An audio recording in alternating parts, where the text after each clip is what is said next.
शिक्षकांवरील अतिरिक्त शासकीय कामांचा बोजा तातडीने कमी करावा आणि तालुक्यातील जीर्ण शाळा इमारतींची जिल्हा नियोजन समितीच्या निधीतून दुरुस्ती करण्यात यावी या प्रमुख मागण्यांसाठी युवा सेना जिल्हा प्रमुख नंदूभाऊ कराढे यांच्या नेतृत्वाखाली चिखली येथील शिक्षणाधिकाऱ्यांना निवेदन देण्यात आले।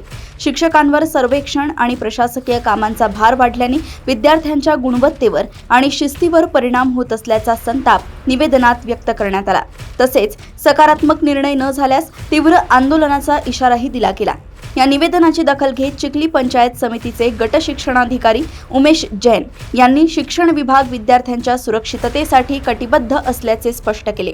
तालुक्यातील सोमठाणा येथील जिल्हा परिषद शाळेची जुनी वर्ग खोली कोसळल्याच्या घटनेनंतर प्रशासन सतर्क झाले असून तालुक्यातील सर्व नादुरुस्त व शिकस्त वर्ग खोल्यांचा सविस्तर अहवाल येत्या आठवड्याभरात केंद्र प्रमुख व मुख्याध्यापकांकडून मागवण्यात येणार असल्याचे त्यांनी सांगितले।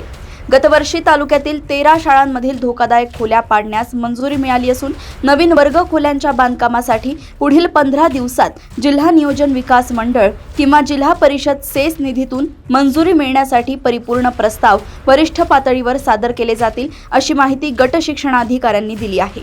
चिखली येथून समाधान गाडेकर यांची रिपोर्ट। युवा सेनेच्या वतीनं गट शिक्षणाधिकारी व अधिकारी यांना संयुक्त 2 निवेदन वेगवेगळे देण्यात आणले।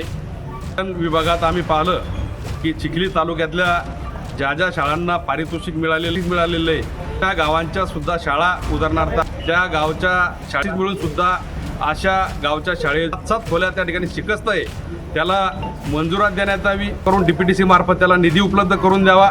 ग्रामपंचायतचा 20% निधी हा त्याला अपुरा पडतो, पण जेवढ्या शिकस्त खोल्या असतील, नादुरुस्त असतील त्यांना दुरुस्त करण्यात यावं, तात्काळ त्या नव्या करण्यात याव्या व ज्या पद्धतीचे सर्वेनं ज्या शिक्षकाला त्या ठिकाणी वेढलं त्या शिक्षकाच्या मागचे सर्वेचं काम जे सरकारनं निवडणूक प्रमुख म्हणून BLOचं काम व जनगणना असेल इतर जे कामं ज्या शिक्षकाला लावलेले आहेत तर ते कामं खऱ्या अर्थानं त्या शिक्षकाकडून काढून घेण्यात यावे।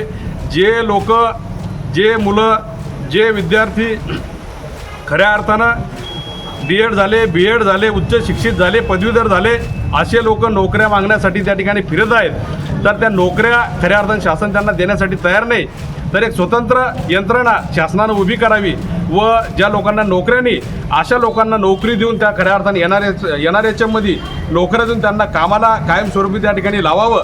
शिक्षकाचा भारही त्या ठिकाणी हलका होईल आणि ज्या विद्यार्थ्यांना जे पदवीधर लोक आहेत त्यांना सुद्धा त्या ठिकाणी रोजगार मिळेल, नोकरी मिळेल अशा उद्देशानं आम्ही त्या ठिकाणी शिक्षण विभागात त्या ठिकाणी निवेदन दिलेलं आहे।